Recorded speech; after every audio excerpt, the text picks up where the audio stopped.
Okay, great. Sorry about that, everyone. Let me restart. Hello, everyone. Welcome. I hope you're all doing well on this rainy evening. Thank you for registering for the Amphibian Migrations and Road Crossings Project virtual training. My name is Emma Clements. I'm the project assistant, and this is my colleague, Laura Heedy, who is the leader and creator of this project. Before we get started with our training content, I wanted to run through some housekeeping details to do with WebEx. So you can adjust the speaker settings at the top menu under audio and video, but remember, phone is recommended, and we have that in the chat, the number you can call with the access code. And if you're having technical difficulties, please ask us in the chat box, but we do recommend using the Q&A box for questions only. So please put your questions in the Q&A box and use the chat for technical difficulties. And if you don't see the Q&A box, please click on the 3 white dots in the lower right corner to expand your options. And reminder, you will not be able to see other attendees' names. If you write something in the chat box, it'll go to me and Laura. And I will be passing it off to Laura at this time.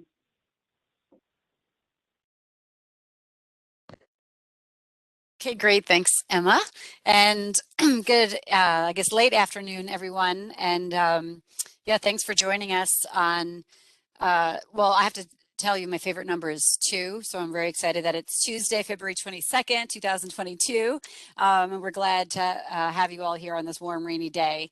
I'm Laura Heedy. I'm the Conservation and Land Use Program Coordinator with the DEC's Hudson River Estuary Program and Cornell University. I'm happy to be co-instructing today here with Emma.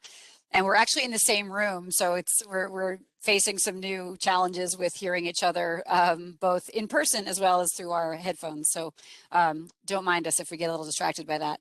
Anyway, we're so glad to have so much interest and attendance at tonight's training, which is why we're keeping the attendance out of sight for everyone, because it would just get too busy if everybody had their video on. So if you read the information that Emma shared about the training, you know that today we're giving a very abridged version of what we've offered in the past at our in-person trainings. And we were very lucky that prior to COVID, never knowing we were going to have a pandemic, we actually had developed online training modules, and those YouTube links were shared with you. And so we hope that in combination with the YouTube videos, tonight's session will help you gain a better understanding of how to volunteer. So this project supports the work of the Hudson River Estuary Program, which focuses not only on the Hudson Estuary, or the tidal portion of the river, but also on the surrounding watershed. And that watershed includes the lands, the forests, and the water bodies, wetlands, and so forth that drain into the estuary and keep the whole ecosystem functioning. And so that includes the forests and woodland pools that we're going to be talking about today. And if you're not familiar, the Estuary Program is a non-regulatory program within the New York State Department of Environmental Conservation. And our work is outlined in a 5-year action agenda that lays out the strategies and targets that help us to achieve the key benefits listed on this slide. And you can read more about the program on the DEC website. But before I move away from the map, I did want to welcome our New York neighbors that are attending tonight from outside of the watershed, and hope the training tonight gives you some ideas about how maybe to start a similar program in your region. So at the Estuary Program, I lead our conservation and land use team, which works with municipalities, land trusts, and other partners in the watershed to help protect important natural areas. You can learn more about biodiversity and conservation planning and resources available to help communities on our Cornell website, and that website is up on the slide. So the AM&RC project is one way our team is working to raise awareness about vernal pool conservation. The project focuses on a group of amphibian species that live in the forest and migrate to woodland pools for breeding in late winter and early spring, and then they return to the forest. And many of these migrating salamanders and frogs often need to cross roads that they encounter on their way to vernal pools. And the resulting mortality is one of the reasons why many of the species that use vernal pools are of conservation concern. So in the training module on YouTube, if you did your homework, you heard me talk about the challenges that amphibians face globally and here in the Northeast, which include climate change, disease, pollution, but also habitat loss and habitat fragmentation and road mortality. And so to address these habitat and road mortality issues, the AM&RC project aims to raise awareness about these habitats and the impact of our land use decisions on habitat connectivity, to locate road crossings, reduce road mortality of migrating amphibians, and identify opportunities to conserve these habitats and the species. Also, of course, provide a rewarding volunteer experience by connecting people to this amazing aspect of nature that so few of us knew about when we first got started in enjoying nature. But also then through providing these experiences and raising awareness to build support for community conservation initiatives. And finally, once we have consistently collected data, we hope that will create a foundation for asking more research-related questions. And so before I move on, I wanted to share some of the progress we've made since the project started in 2009. In terms of raising awareness, we're getting lots of interest in the migration alert emails, and the subscription to DEC Delivers continues to grow. Our materials online continue to attract a lot of interest. We were thrilled that the webinar series we just completed had over 400 people registering for each one. And we get consistent coverage by the press, which is just another opportunity to raise awareness of the greater public. In terms of our goal for engaging volunteers, we've held lots of in-person and virtual and recorded trainings. There's been over 850 people that have participated as volunteers during migrations, and we have a growing number of project partners who are helping to implement AM&RC locally with local volunteers, and I'll talk more about that later. In terms of documenting migrations and reducing road mortality, over almost 46,000 live and dead amphibians have been counted by volunteers. More than 27,000 have been assisted across roads, and roads have been monitored in all of the 10 counties that border the estuary, as well as down in New York City, and then beyond the boundaries of the watershed in other parts of New York. And finally, in terms of asking more questions, I'm working with a colleague at Cornell to finalize compiling and analyzing the data, and we'll use that to help us explore other opportunities for conservation and for improving the way we collect data in this project. Okay, so now for the really fun stuff. So what is a woodland pool? Well, it's a type of wetland that is only flooded seasonally. So that means it doesn't hold water year round. This pair of photos is actually the same woodland pool. The photo on the right was actually during a very, very dry early spring when the pool was incredibly small. And that's the kind of erratic weather we're seeing more and more of during this time of year. And this week is a great example of that. We have everything from 60 degrees to single digits, I think, all happening within this week, and a snowstorm and mild rain. So I'm glad I'm not an amphibian. I feel bad for our amphibian friends. But they're small and shallow, usually just about an acre or give or take, and they might only be a meter, 3 meters to 3 meters deep. They sit in an isolated basin or little depression in the forest. And because they're shallow and because they're isolated without a continual flow of water, say through a stream, they typically dry in summer. And I'm going to emphasize the word typically here because all of these conditions can vary if we have erratic weather patterns, but typically they dry out annually. And all of these characteristics mean they're usually free of fish. So they don't contain fish predators, and therefore they are incredible nursery habitat for breeding amphibians. And so wood frogs and salamanders deposit their eggs. Those egg masses then develop into wood frog tadpoles and salamander larvae, which eventually have to fully develop and then walk out of the pool or hop out of the pool. And so this photo montage gives you an example of how different pools look. Some in deciduous forests, some in mixed deciduous and evergreen forests, different sizes, different amounts of aquatic plants or fallen logs in the pool, but really always with that fairly visible surrounding topography that kind of demonstrates how there's like a little micro watershed. So when I talked about the big estuary watershed, all of that surface area draining down into the estuary, the woodland pools or vernal pools, they're like little small versions of that where the surrounding higher topography drains snow melt and rainwater that moves down the slopes into the pools. And that's how they capture and hold water. And it's that temporary abundance of water that collects in these pools each late winter, early spring that really provides a special value to forest ecosystems.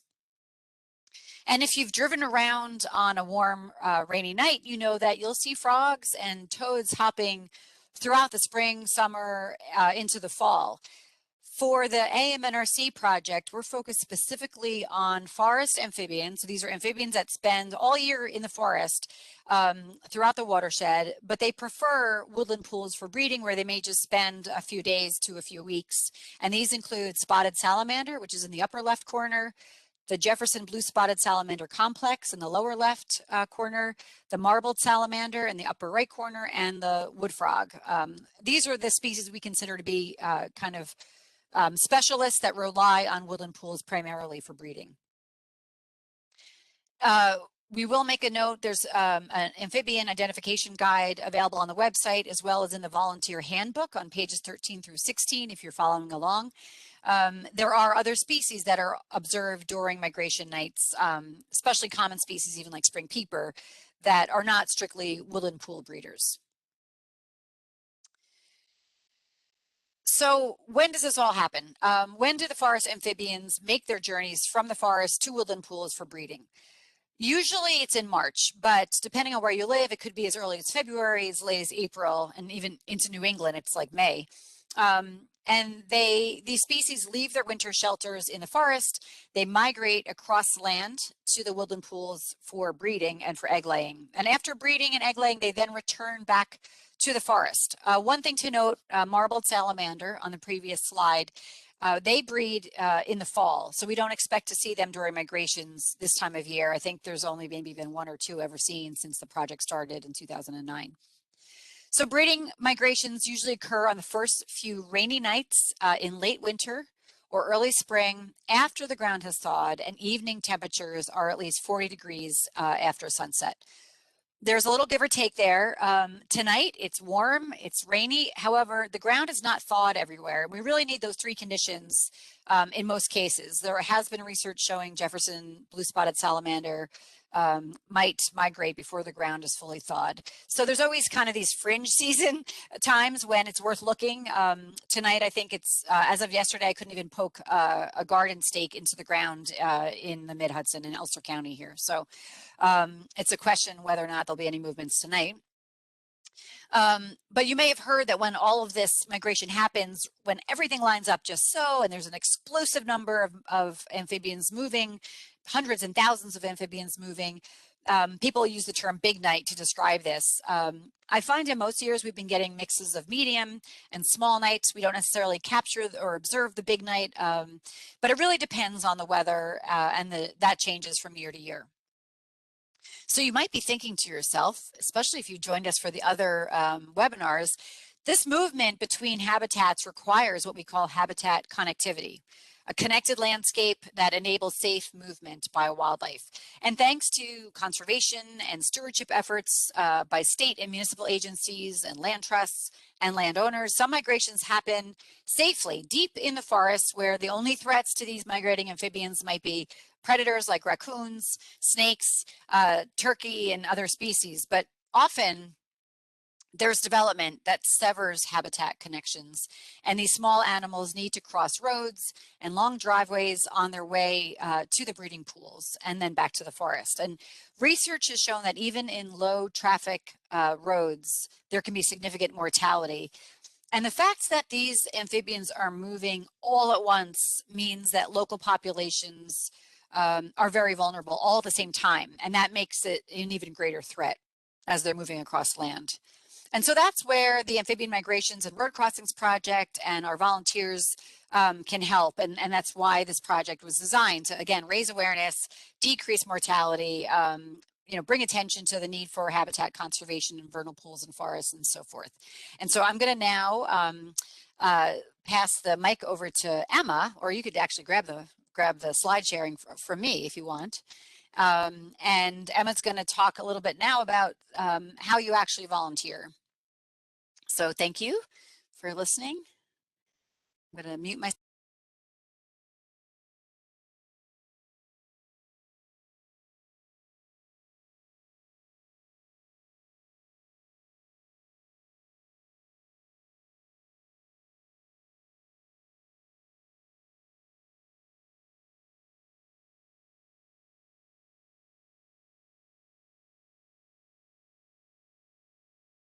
All right, hello. Hopefully everyone can hear me. I'm going to be briefly discussing the key responsibilities of an AM&RC volunteer. I'm going to start with the big picture of what our AM&RC volunteers generally do and then look at how you can specifically accomplish these responsibilities. There will be a little white boxes with the letters VH and the page number on each page, maybe not on every slide. But that's referring to our volunteer handbook and what page to find the information on if you want to follow along. So first, they find and document road crossings in the Hudson Valley. We're trying to build a robust database, and we can't do this by ourselves. Our volunteers are our ears and eyes out there when it comes to migration movement, as well as locating new crossings. They help reduce mortality at road crossing sites by carefully moving amphibians across safely, and Laura will touch more on this later in the presentation. They record information about weather, traffic, species, and count the number of live and dead amphibians. After you've collected this information, you're going to submit these great observations to the Hudson River Estuary Program, or us. And finally, they do all of this by keeping themselves safe. So let's go over this first key responsibility. So checking your emails, one of the first responsibilities. If you watch our training modules, you will probably know how to sign up for the AM&RC project alerts. But if not, I have circled where to sign up for these alerts on our webpage here. And this is what an email would look like coming into your inbox. In these bulletins, Laura provides updates on migration activity, as well as other updates, like weather updates and more.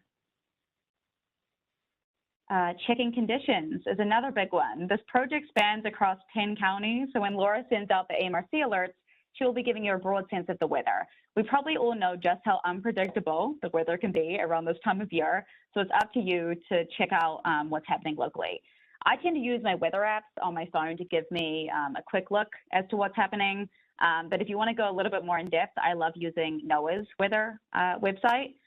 This is a screenshot of what the website looks like, and if you put your specific location into the upper left where the red box is, you can get an extended forecast of your weather. I like to play around with the hourly forecast feature. This is what that looks like, where you can pick and choose weather elements like wind chill, temperature, rain, and snow.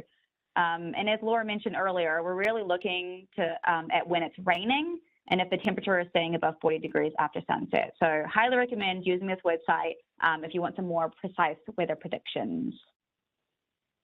Next, amphibian identification. Now, all of that is great, checking your emails and local weather conditions, but a huge part about being a volunteer is being able to identify amphibians. So you know your four toads from your redback salamander. Don't worry, we're not asking you to know every single amphibian species in New York State. We just want you to familiarize yourself with the species you will most likely encounter on a migration night. You can find this list on page 7 of the volunteer handbook. Not to worry though, we have some great resources. And you know, as Laura said, if you've done your homework, you're probably familiar with this one. We have a training module on our YouTube channel that goes into amphibian identification. And we also have an amphibian identification guide, which is great to print out and bring with you on a migration night. Do you want to dive deeper into vernal pools and lean further into amphibian identification? So yeah, let's just say you've read all the materials on our webpage and you've watched the training videos on YouTube and you're craving a little bit more. These are some of the publications we suggest looking into, and you can also find these listed on the agenda that I sent out. First, a field guide to the animals of vernal pools, and I have my copy here. This guide was a cooperative effort between the Massachusetts Natural Heritage and Endangered Species Program and the Vernal Pool Association to produce a guide which would help students and others to easily identify the vertebrates and invertebrates which are commonly found in vernal pools in Massachusetts, although many of these animals listed in this guide are also found in the Hudson Valley. I carry this around with me everywhere. It's small and it's easy to locate things as you flip through. Also, the Vernal Pool Association has some awesome resources on their site, so I recommend checking that out, including some cool t-shirts, which I want. And the next one is called Vernal Pools, Natural History and Conservation. This is a book-length synthesis of the natural history, ecology, and the conservation of vernal pools. And lastly, the Amphibians and Reptiles of New York State. I have this one too, and as the title says, it's a complete list of not just amphibians, but reptiles of New York State. It provides detailed narratives of the 69 species native to New York State, with a heavy emphasis on conservation biology. All right, the next one, stay safe. This is arguably one of the most important responsibilities for our AM&RC volunteers. So let's quickly run through how you do this. Wear a reflective safety vest and bright lights. You need to be seen. Pretty self-explanatory. And as you can see here in this photo, this person is wearing a reflective vest and they've got a light on, so they're definitely seen. Prepare for cold and rainy weather. You know, wear rain boots, wear weather protecting stuff. It's not going to be warm, so just dress for it. Bring a buddy. So it can be really hard to write down the observations that you're taking, to move amphibians safely across the road, and to watch traffic by yourself. And Laura will be touching on this later too. But we really highly recommend bringing a family member, a sibling, whoever, bring them with you. But please consider COVID and discuss that with whoever you're bringing out or going out with beforehand. Stay alert. Stay alert for traffic. Stay alert for cars. Stay alert for amphibians on the road as well. And Laura will be touching on that too in the coming slides. Do not interfere with traffic or flag down drivers. That is not your goal, or you should not be doing that as an AM&RC volunteer. And bring a project fact sheet for curious passerbys. So we will be sending this out in a follow-up email, but you can find this on our webpage. So to be safe, you need to be prepared. I have here the list that is taken straight from our volunteer handbook. And I believe, I can't see it right now, but it says the page number there. And yeah, I love these photos of our volunteers. They're all wearing reflective vests. They have appropriate clothing on. Someone even has a identification guide there in their hands. So yeah, bringing kids. Let's go over this briefly. There's just some considerations that you might want to think about before bringing kids out or younger ones out. It can be a very educational and enriching experience, but are they good at following directions? Do they know how to be safe around traffic? Will they be gentle with amphibians? Is the road site family friendly? Will you have one adult for every child? If you answered no to any of these questions, wait until they're older. Now, I am going to pass it on to Laura at this time, who will be covering the last key responsibility, data collection, and how to handle amphibians safely. Stop sharing. You have the ability.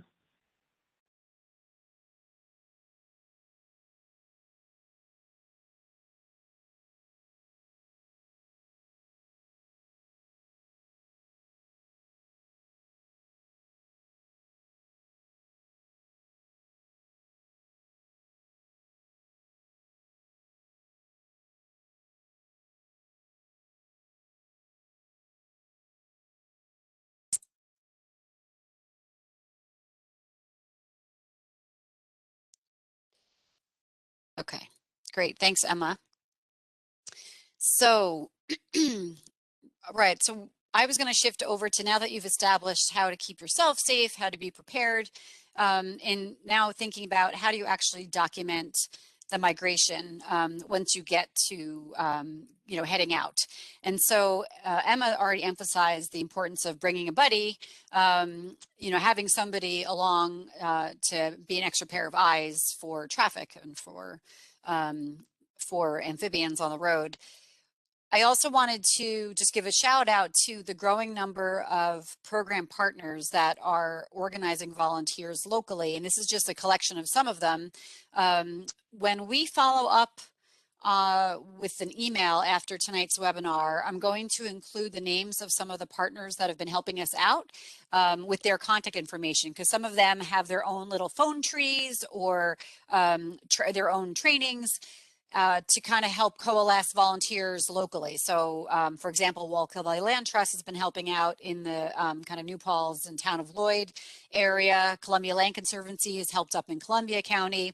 The Sawkill Watershed Community in Town of Red Hook are working in Red Hook and Hyde Park area. The Rhinebeck Climate Smart Task Force is organizing volunteers and so forth. Pound Ridge Conservation Board, the town of Bedford Conservation Board, Teatown Lake Reservation. So lots of different partners working in different places throughout the Hudson Valley, and also in Averill Park up in Rensselaer County, there's also some local organization happening. So we'll share all that contact information with you so that if you live in those areas, you can find some partners to work with or some other volunteers to work with. Okay. There we go. And also in preparation for stepping, before you step out the door, you've organized that you have a partner or somebody to go with. I highly recommend printing out multiple copies of the data form and reading it before you go so that you are not reading it for the first time when you're on the street in the rain with a bunch of live animals around you and cars. So become familiar with what it's asking about, and so that you don't miss any information when you fill it out when you're outside. So I'll just quickly review. There's sections on the conditions, the time, the date, what the precipitation conditions are at the moment, what they were in the last 24 hours, what are the traffic conditions. And then it asks you for location information, which you can fill out the best you can if you have any questions. Pulling up the map on your phone is a really helpful way to figure out what the nearest crossroad is. I sometimes will even take a screenshot of my map that's open showing me where I am so I can kind of use that as a record for my own notes. And then down at the bottom of the first page is where volunteer information is written out, and we have the key contact, which is, so say, for example, Emma says, hey, Laura, let's go out and with some of our colleagues like Lindsay and Anna to go look for salamanders and frogs. She would be the key contact, but then she would list us all with our contact information so that we could then be part of the correspondence that is sent out from our program.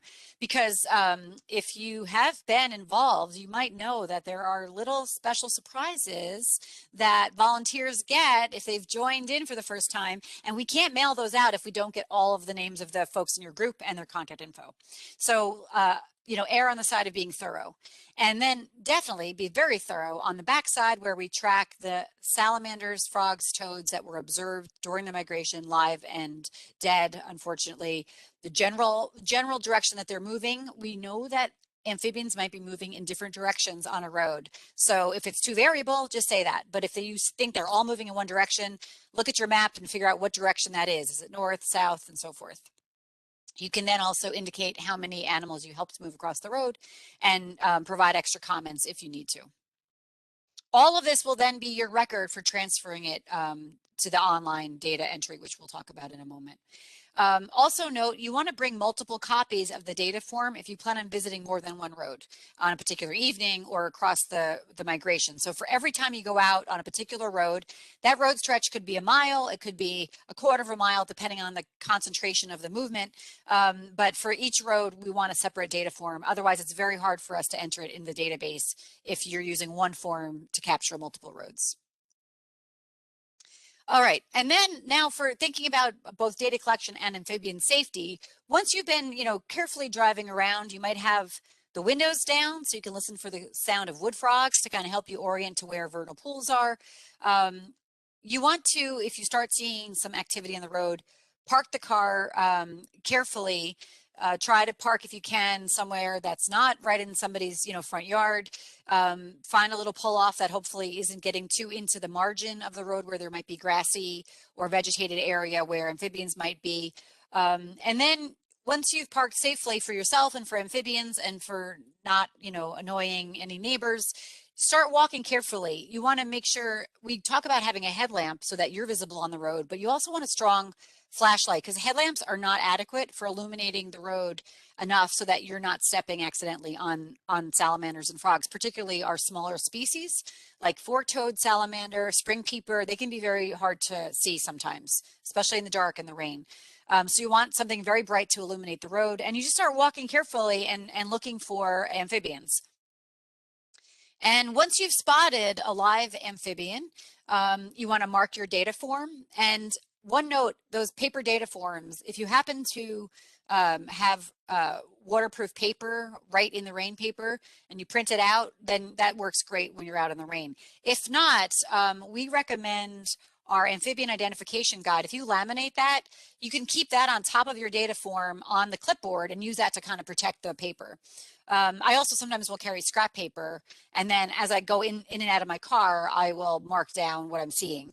Because again, you might be walking along the road. If it's a long road, you might be driving slowly with your head beams on, kind of illuminating the volunteers walking in front of your car. So it really just depends on the situation that you have. But you want to mark your data form with what you see.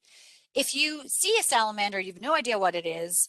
If you want, take photos and send them to us when you enter your data. There's a place to attach photos when you enter your data online. If you're uncertain, certainly take photos. You want to use very clean hands when you're moving the amphibians. I know we covered this in the online training, but I can't emphasize enough the sensitivity of their skin. So before you leave to go out, you want to wash your hands with clean, with soap and water, rinse them off well, and then don't put on lotion. You shouldn't need insect repellent this time of year. Don't use hand sanitizer. Just keep your clean hands wet. So get them wet in the rain. And then use a gentle grip to move the salamanders across the road. Don't pick them up by their tails.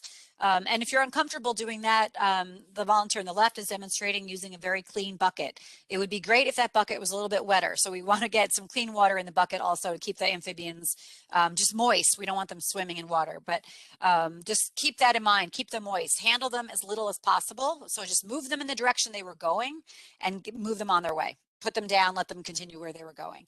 Don't second guess the direction they're going. They know what they're doing. They're probably, I was going to say they're smarter than us. They're smarter than some of us for sure. When you spot a dead amphibian, it's very disturbing. So this is not for the faint of heart that to see what the roadkill can look like and how much there might be. If you're able to handle that, you want to mark your data form with what you've seen, and then removing them from the road prevents you from double counting if you're going back and forth on the same stretch, if it's a very busy stretch with a lot of activity. And you can use a spatula or some, or if you're wearing gloves, you can move them with gloves. Gloves are okay to wear if they're not powder, if they're not powdered like latex or nitrile gloves, if that makes you more comfortable. And the other thing you want to do is wash your hands when you get home. And while you're handling the amphibians, don't be like rubbing your contact lenses or eating jelly beans or something with your hands. So just try to minimize any other kind of cross-contamination. Okay, and when you're done with all of that, if you get home at 1 a.m., we understand if you don't want to get right onto Survey 123 and enter your data online. But if you get home around 10 o'clock and you've got an extra 10 minutes in you, it's great if you can log in and enter your data in Survey 123 right away, because then we have the next day, we can start to evaluate how much activity there was, so we can report out through DEC delivers. Even if you don't see activity, but you went out and looked, we want to know that. So just fill out the data form as you would normally, just report that you didn't see anything. So it'll all be zeros for the amphibians, but that helps us know, are we looking soon enough to understand when activity is starting? Are we looking in areas where we expect there to be movement, but there isn't? So that's all really helpful from a kind of more of a scientific perspective. And also, we can't thank you enough for doing this. It saves us so much time by you entering your data yourself. This project, we're going to the 14th year, and for I think it was 9 years, myself or interns were all entering all of your data ourselves. Now that the project has grown, we had over 400 volunteers just last year with a lot of data. It's amazing that you're all entering it yourself, but I just want to also extend the request to be super careful and check your entry. Now, to help you understand how to do all of that, Emma is going to do a demo of 1, 2, 3. And so I'm going to stop sharing, Emma. Take it away from me and you can share your screen. And while she's doing that, I'll just say that we know there's lots of questions in the Q&A, and we're going to try to get to them during our question answer later. And anything we don't do, we'll try to follow up by email. Okay. All right, awesome. So hello again. I will be providing some tips and tricks when filling out the online data form. So first, this is what will pop up when you click the link on the online data form link, which will be on our webpage, we hope, within the next few days. First things first, make sure that you are opening the link up in a browser such as Chrome, Firefox, or Microsoft Edge. Please do not use Internet Explorer. It probably won't work, and if it does, there'll be a lot of glitches. Another tip worth mentioning is that we recommend you use a computer rather than a phone or a tablet or any other device, just when you're submitting your data, just to reduce any errors or glitches, and it's much easier to see. And let's get into it. And please make sure you're reading all of the text on every page. I'm not going to get into that right now, but it's very important that you read everything that is on every single page. So you'll see that I've already filled out some of the fields just to save some time. So this is pretty straightforward, this page, but I will show you what it looks like. So we're going to ask you when did you start surveying the road, and when did you stop? So this is what it looks like, and it should actually pop up on the day that it is right now, and as well as the time. It should be the current time and day. And I would like to point out to make sure that on this widget that it is at PM instead of AM when you're putting in your time. Of course, if you are one of those people that like to go up in the early morning, 1, 2, 3 a.m., right, then that's going to be different. But please make sure that it's in the PM and not AM, and, double check, triple check if you want to. We're going to ask you for temperatures, start and end. Very easy to do. Just put in a number. I'll actually show you right now what it looks like if you didn't put in something and you forgot. It'll actually turn red and it won't let you click to the next section. It'll say this is a required question if it has the red asterisk. But let's move on. We're going to ask you about weather conditions and traffic. Once again, pretty straightforward. I don't think I really have to get into it, but if you do have questions about this when you're going through it on the online data form, you can always email me. I'm more than happy to help. But I think that this is a pretty straightforward section. And, make sure you're reading the hints underneath the questions, just to show you some. And we'll move on to the next page, which is crossing location information. So I'll point out this just in case this happens to you. But when you choose the county, it may kind of freeze for a little bit and just take a little while. What it's doing is actually it's loading up. Oh, there we go. It's loading up the town, village, and city that are only in that county. So it's loading up a bunch of information. So it's going to take a little while. So let me go back to that. I'm going to choose Ulster. Takes a little bit of time.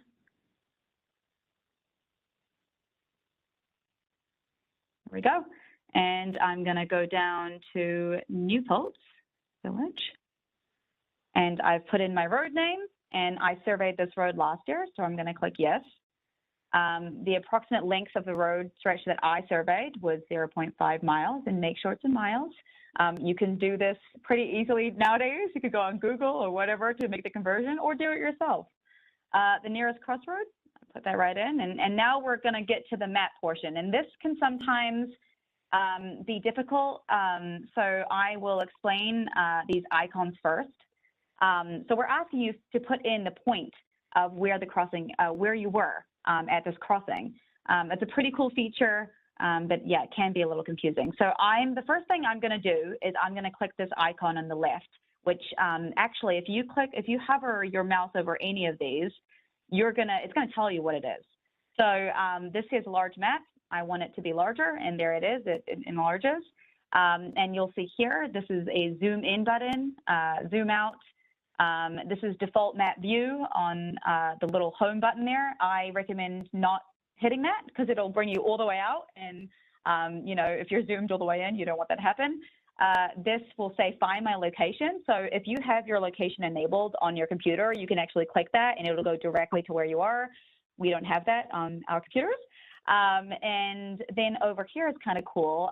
You can choose what you want your map to look like. This is a preference thing. We're not going to see it. You can choose whatever map your heart desires. I'll choose streets. That's just my preference. And then if you click in the upper left-hand corner, this is where you're going to put in the address. Now, you're probably going to have a specific address, but I'm just going to put in general Newport, New York, and you'll see it automatically comes up with places. So I'll choose that. It zooms right in. And in order to move the map around to get it to where you want to go, you actually just hold on to the left clicker, the left mouse button, and you can play around with it. I mean, you can, you know, if you're afraid of losing anything, you won't, totally fine. This button over here, it says delete. It'll delete your pin, but that's, you know, play around with it, get a feel for it.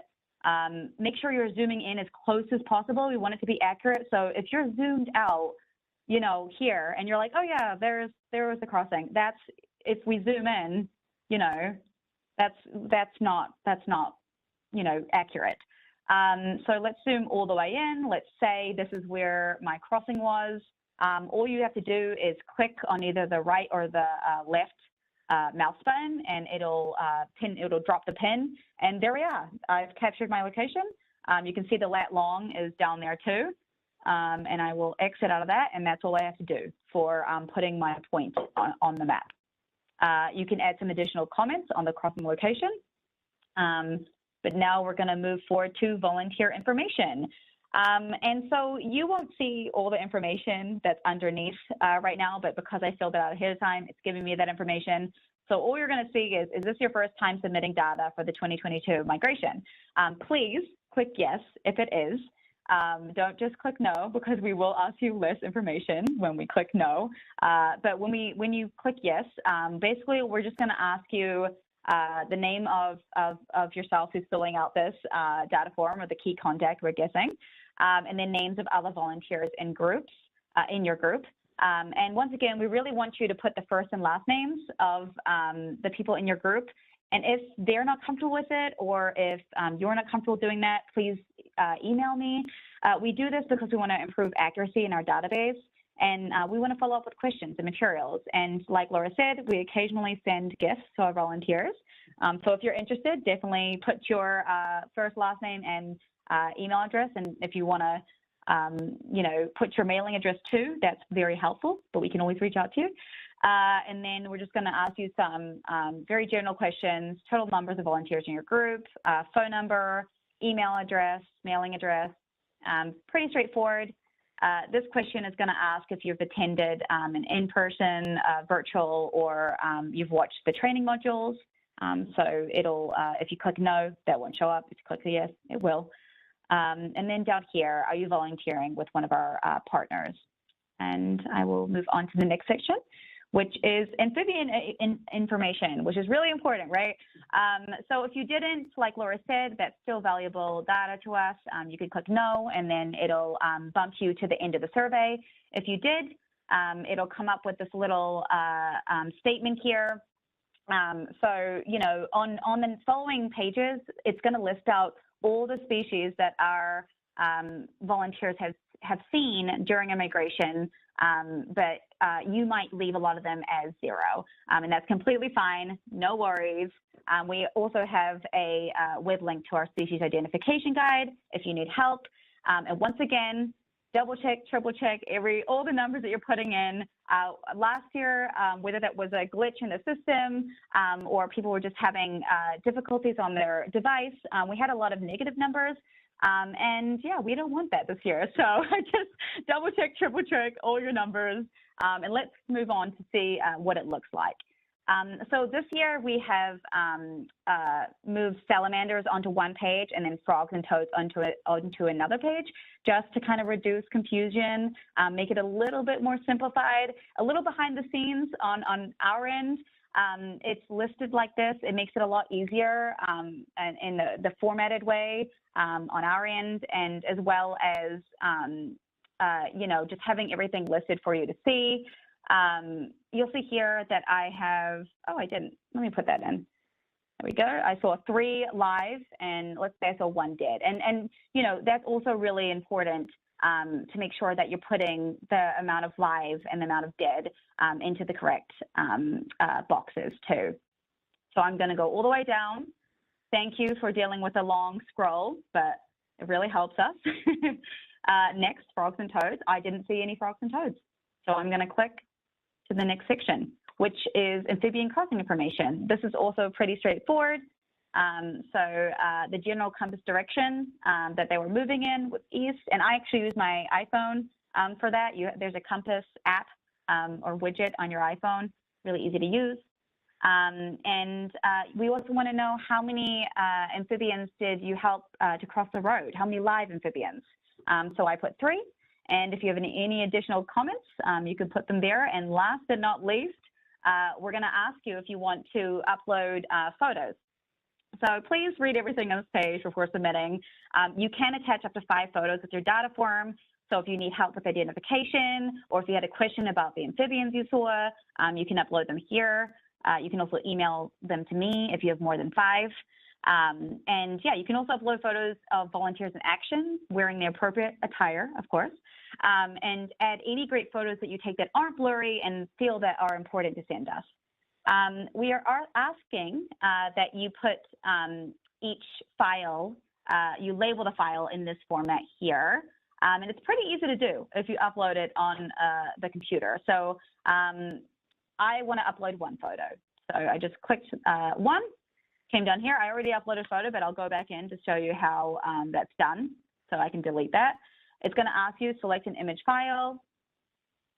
And right here, and this wasn't during the migration, this was during another time in the year. I'm going to click continue. Oops. There we go. And if you hover over this button here, it says rename. And you can rename it right in here. So, you know, I already had it in that format, but really easy to do. And there we are. There's my photo. And if you have any comments that you want to add to it or questions, you would write it in the space that is attached to that photo. And that is it. You're done. Woohoo. Make sure you hit submit. Please make sure you hit submit. That is it on the online data form. But please don't hesitate to reach out to me if you have any issues throughout the migration season. I'm going to hand it back to Laura. Okay, let's see. Thanks, Emma. While we get ready to share, I guess I'm ready to share. I was just going to say that behind the scenes Emma was talking about has to do with all of the way that Survey 123 exports the data. The way it's structured really helps minimize the amount of effort it takes at our end, and by our end, I should say Emma, because she's really been taking over all of the Excel spreadsheet management, and it really helps to have it set up the way it is so that the output is compatible with the way we've been keeping the data for years. All right, with that, let's, I wanted to switch to, oh good, we're good on time. Some commonly asked questions, really emphasizing, because some of the questions have already been coming up in the chat box or the question and answer box. So we've both been responding to some of those already, but I wanted to try to help you out with some of the confusing identifications that we hear about. Specifically, the Jefferson blue spotted salamander complex, which if you got yesterday's e-blast, you'll understand why it's complex, that whole reproductive relationship between Jefferson salamander and blue spotted salamander. But we're going to look at their identification and versus the lead-backed phase of the northern red-backed salamander. That's all a mouthful. And then more simply look at the northern red-backed salamander compared to the four-toed salamander. So first, here are some images of beautiful Jefferson blue spotted salamander complex. I have Jefferson salamander written out here, but the hybridization between Jefferson and blue spotted salamander is such that without genetic testing, it's very difficult to know which of the two species you might have. If it does look kind of like a pure Jeff's or a pure blue spotted, I don't even attempt to, and most, I think, trained herpetologists, which I'm not, don't even try to, in the field, know one from the other. So it really relies on genetic testing. But in any case, and these photos really demonstrate the variability, because Jefferson salamander is more traditionally kind of brown or gray, solid, whereas blue spotted has a little bit more, blue flecking, is a little bit more petite. But collectively, this complex, as we referred to it, it's one of the mole salamanders, like spotted salamander. And spotted salamander, you can't miss it. It's large.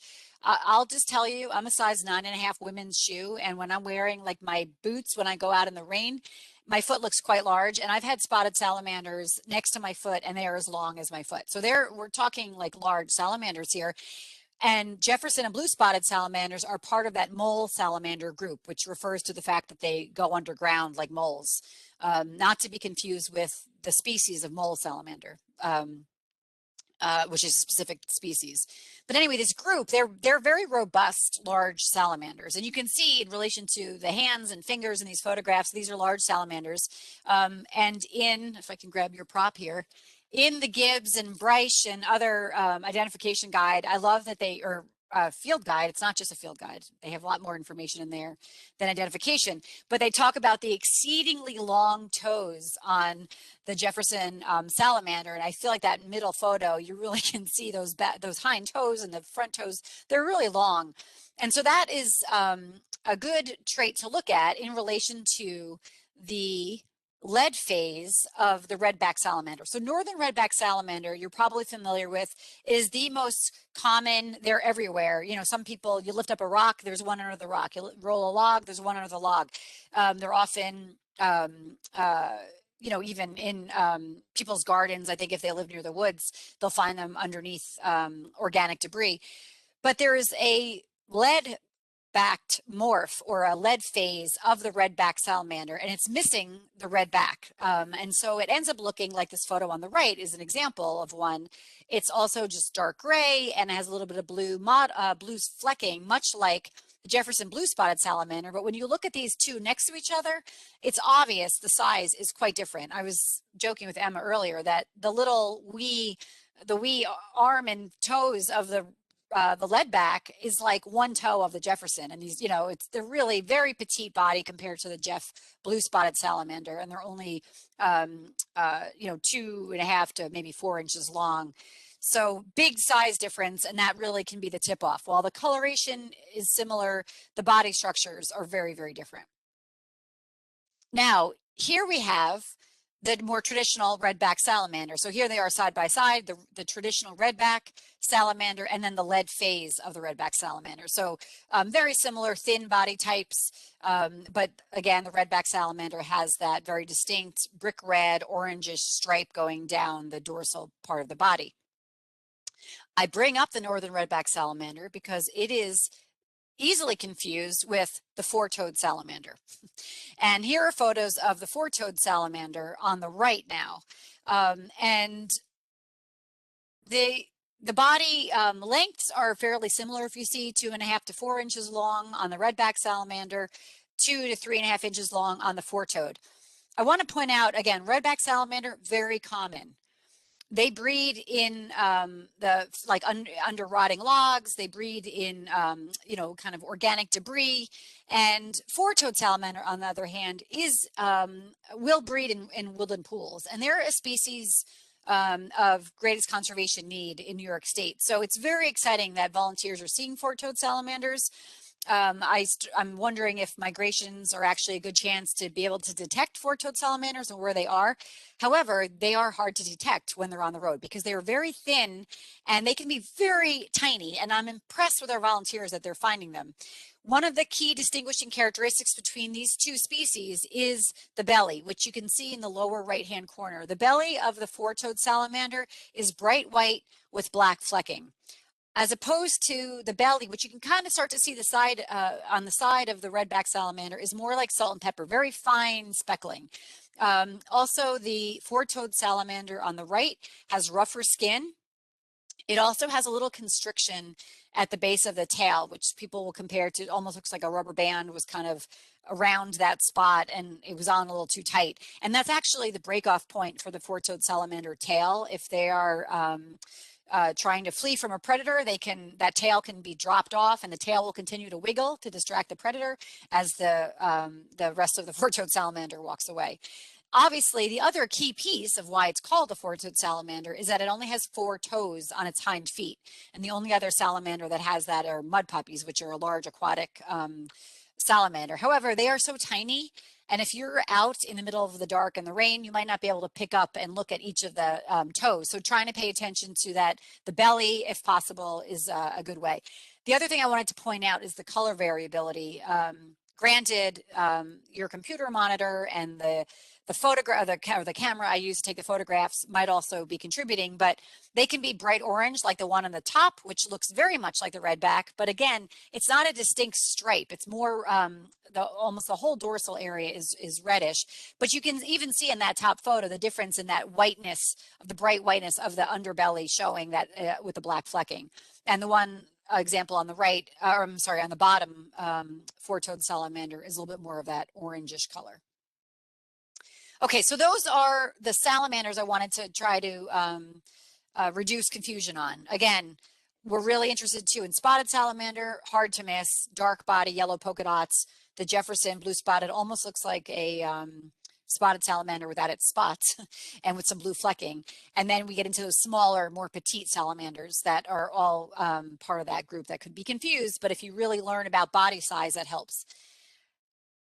I'm not going to get into all the different frogs and toads, but I really wanted to emphasize the importance of being able to recognize wood frogs because they're one of our obligate vernal pool or woodland pool breeders. And they're seen most typically during these early migration nights. And there's a few key characteristics. However, if you look at all these photos, you can see there's also a lot of variability. They're often characterized as having this raccoon mask, these dark patches around their eyes. The photo at the lower bottom, you really can see that darkness. So that's kind of what, if you use that as your image of thinking that's what it looks like, you can kind of make out when it's more subtle in some of these other photos where the dark contrast is not quite as much, but you can still make it out. The other important characteristic of wood frogs is that they have these dorsal lateral folds or these distinct ridges down the back. And you really can see that in each of these images that there's a fold going down on either side of its back. There's also a very distinct white upper lip, and you can see that also in these images. And even in the image where you're looking down at the frog on the upper right, where I'm right above it, you can see the whiteness of the edge of the upper lip there showing. And so again, lots of variability. In some of them, you can really see the stripes on the hind legs, how when they fold, the stripes become continuous, but sometimes the stripes are barely visible. So it's really good to look for that mask, those dorsolateral folds, and the white upper lip. Now, some people get confused between wood frog and our 2 species of tree frog, which include spring peeper and gray tree frog. Right off the bat, I want to point out spring peeper and gray tree frog have toe pads. So you can see in these photos, they have little circular discs on the ends of their toes. Wood frogs don't have that because wood frogs don't climb trees.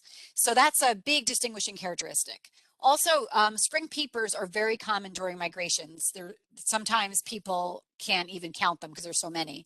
But there's a few things you can use to help you understand the difference between a spring peeper and a wood frog. Spring peeper, as you see in the middle photo, doesn't have the ridges down its back. It does have a very distinct cross on its back, which is where it gets its species name, is crucifer. Oh, there go our lights. We'll get those on in a minute. This is the DEC building. All the lights go off for energy saving at 6 o'clock.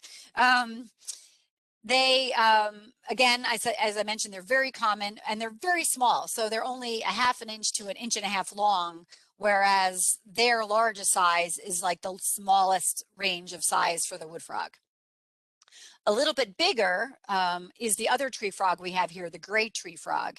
And they are not that commonly seen during migrations, maybe only a couple here or there. I rarely ever see them, and I've been looking for 15 or more years.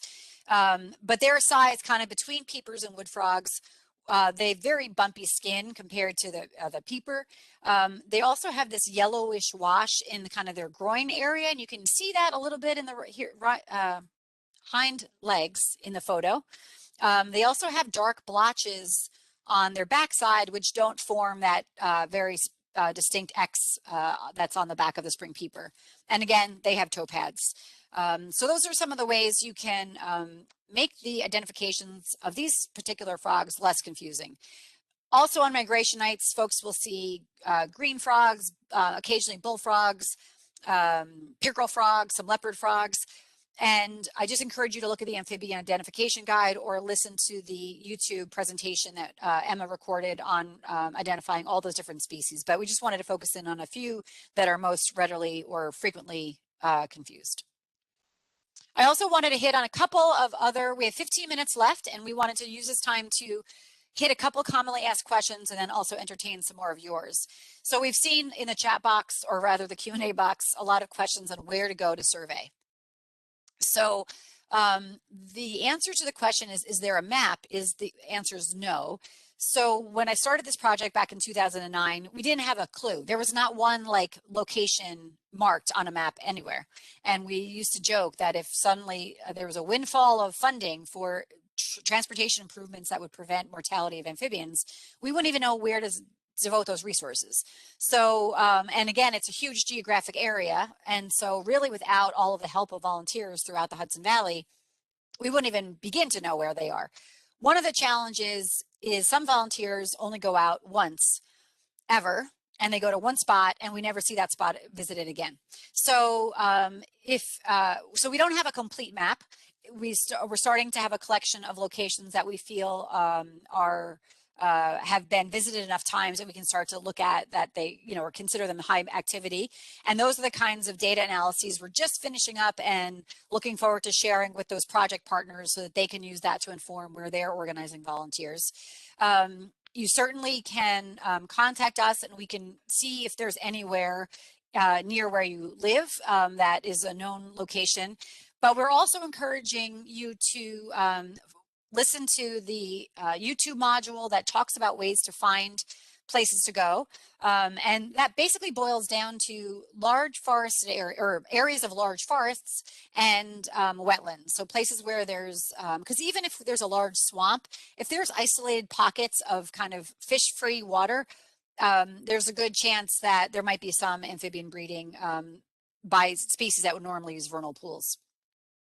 On another recommendation, which I alluded to earlier, is driving around with your windows down as much as you can handle the rain, listening for wood frogs calling. Wood frogs have a wonderful chorus. The males arrive pretty early, sometimes even before salamanders, or on the same nights as the salamanders are arriving, and the males are calling to lure the females, and they sound like quacking ducks. And if you can learn that sound, it can help guide you to where there might be woodland pools. So I think that's all I probably want to say about where to survey. If you live outside the Hudson Estuary watershed, what I would suggest, if there's no other organization that's collecting your data, then please do. You can go ahead and enter it in our Survey 123 database, and I am going to share the data that we get from other DEC regional offices, or from DEC regions with the offices that oversee those places. So we're in Region 3. We also cover, the estuary program covers Region 4 and parts of Region 2, but there's all sorts of regions across the state of New York with different DEC offices, and I will share your data with biologists in those offices. So it does not hurt to send those in. Another question, for folks outside of New York, which I think last year we had somebody, I don't really have any contacts with the state agencies outside of New York, so I think I have to probably draw the boundary there. Is it okay to handle amphibians? So I talked about this earlier. Again, it's okay to handle them. Just be careful. Don't grab them by their tails. Don't drop them. If you're uncomfortable trying to pick up an amphibian, some of the American toads are quite large. So what I sometimes will do is, if I have laminated identification guide with me. I'll kind of scoot the very slow, cold toad onto the laminated kind of paper that has a little bit of strength to it. I'll just put my hand over the toad and I'll carry it across the road. The laminated sheets are helpful for when you have these very small, squirmy, like four-toed salamanders. You can, same thing, scoot them onto the laminated sheet, put your hand over it and carefully caress it. Things like spotted salamanders are very easy to pick up and carry. Just cover again with your hands because you don't want them. Sometimes they warm up, I think, from the heat of our hands, even though we're moving them quickly, and they just start to get going. And we want to move them across, not handle them for a long period of time. Keep them safe. Keep yourself safe. Again, make sure your hands are clean, free of chemicals. Don't touch your face with your hands, in the midst of this activity, and wash them when you get home. And again, if you're more comfortable using like a bucket, that's okay. And just be gentle. Remember, these are living creatures and we're trying to help them, and they're facing enough challenges without us adding any to their list. And gloves are okay, just make sure they're powder free. So with that, I think we'll take a look maybe again at the chat box and see what else is, see. Let me bring up, I can't actually, oh, so sorry. I'm having a hard time getting the question and answer box to show up. Here we go, there it is.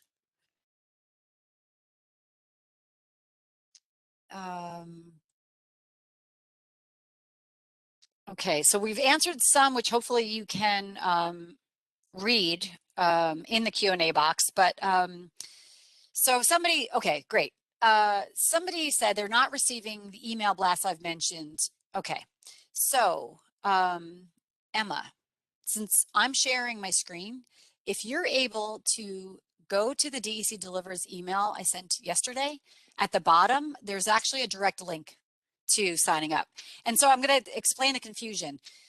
When you go to the DEC website, there's a pop-up box that says subscribe to DEC Delivers. And if you enter that, there's a long list of public newsletters.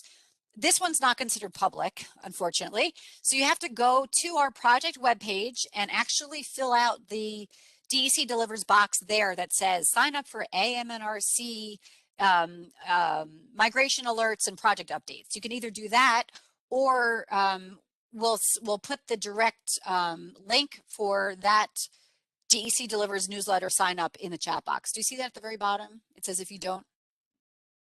Well, we're going to work on trying to do that. If it doesn't make it into the chat box tonight, we'll include that in the follow-up email we send out to you.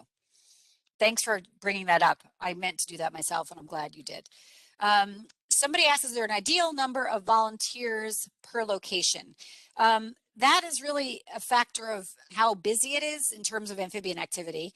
You might go out and scope around and find a site that you've never found before, and you recognize you only brought 2 people and it wasn't enough to keep up with the amount of amphibian activity. In that case, up the numbers of people maybe you could recruit to go out to that site. I'm often at a site where maybe just 2 of us, it's okay, 2 or 3 of us, because it's very diffuse across about a mile-long road. And we kind of just keep driving slowly back and forth and getting out of the car and moving everything we see.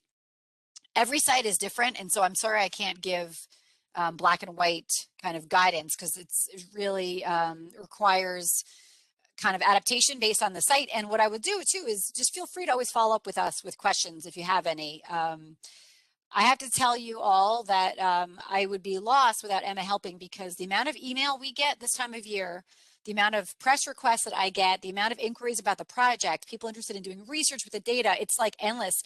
And it's so wonderful because this is the awareness I've always envisioned. However, there's also a lot of other projects going on. And so we can't, unfortunately, drop everything for this. So I want to say thank you in advance for your patience if we don't get back to you right away. And also, again, thank Emma for keeping up with emails that I can't. Okay.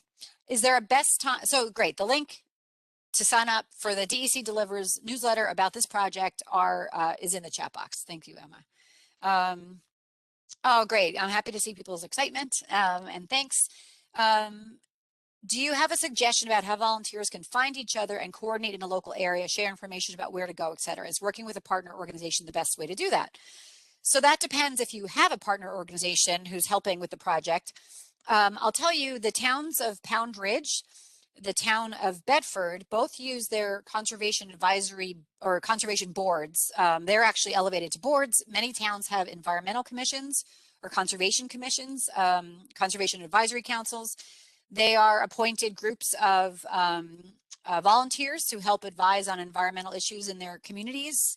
And I think they can be a great way to organize locally. We have, now that our YouTube videos are available, and I shouldn't say videos, they're recorded presentations, but now that they're available, you can host a group training, or get everybody to watch it on their own, or get everybody in a room if it's COVID safe to watch it together, and then go maybe look at some maps and think about potential places that look like they're suitable for forest and wetland, particularly vernal pool habitat, and find where those roads bisect areas, and use those roads to monitor. That's one way. And recently the Rhinebeck Climate Smart Task Force, they decided to take this on. Climate change is also a threat to these species because of the erratic precipitation events and droughts that are going to affect how long vernal pools hold water. And so, and habitat connectivity is also something really important for climate adaptation. So I'm really thrilled to see their group getting involved. Local land trusts are another great partner, which we've had. So there's many different groups that might be appropriate for taking this on. I think it just depends on the level of interest and the capacity. But what I was going to point out is, in addition to the recorded trainings on YouTube, this is going to be recorded.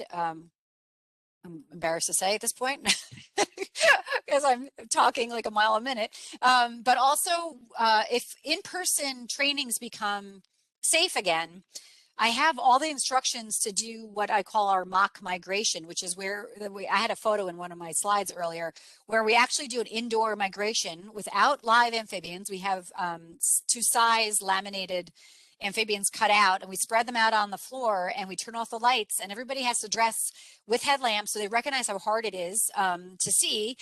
There's no rain involved and there's no cars, but it's a chance to go through using the data form, using the amphibian identification guide, and kind of go through the motions before you're actually out on a rainy night with cars, because it's very difficult to plan how to practice this, because it only happens on a few nights each year, and it's happening across hundreds and hundreds of miles. So so I hope that helped answer that question. Let's see. Well, first, how are we doing on time? Oh, we're supposed to end in 2 minutes. Okay, so I'm going to first thank you all for the excellent, thoughtful questions.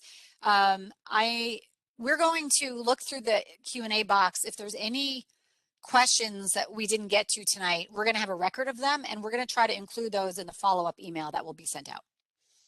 Okay, and big kudos to Kara Gentry for taking that amazing photo during, I think it was last year's migration. That looks like a very skinny, hungry wood frog, and I hope that's a jumping worm.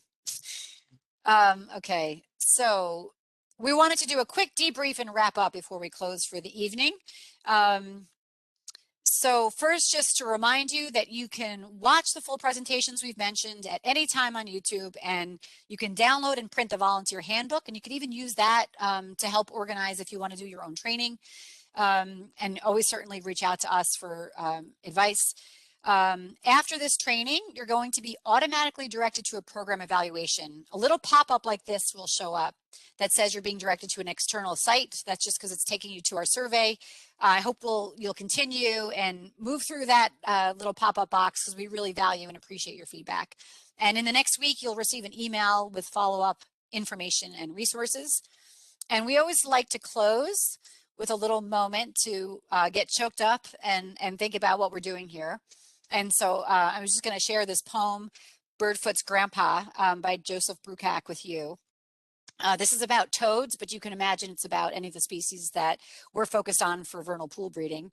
So the old man must have stopped our car 24 times to climb out and gather into his hands the small toads blinded by our lights and leaping live drops of rain. The rain was falling, a mist about his white hair, and I kept saying, "You can't save them all. Accept it. Get back in. We've got places to go." But leathery hands full of wet brown life, knee-deep in summer roadside grass, he just smiled and said, "They have places to go to."